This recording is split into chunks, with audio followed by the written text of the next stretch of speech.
Hay lòng thế sao? Hay bên này nha bông. Xong được. Bấm thẳng.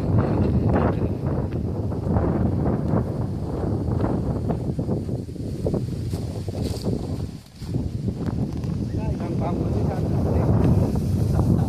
bay xuống cái này là gì? Nó đấy đó. Mấy măng tô bay mấy gậy mình ngâm hùng đi. Nè. Để bộ men hùng ngâm một chứ. Tại bồn này nè, nó hay phỏng một vòng nó thế mấy cái gậy người taมันใส่ดึ้มบางงานเป็นในสัตว์ตัวที่สุด À sao nó mấy gậy mình không chín ạ? Mấy gậy thì có từ nào thế mấy găng vòng cái sát số này của tứ quân nụ tình cái nào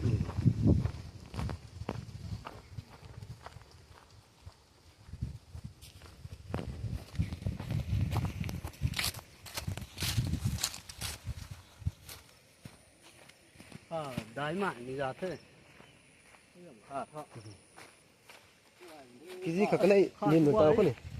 Có từng có mình lùi mình lớn hỏi tôi hoài thế xỉn nhậm tôi cho nên điซึ่งตรงที่นั่นไม่บาดไม่เก่าในเลี้ยงเอาไว้ในจุดนี้ในเก่า cái liên cái sải bún cây mình tao vui trong tôi hoài rồi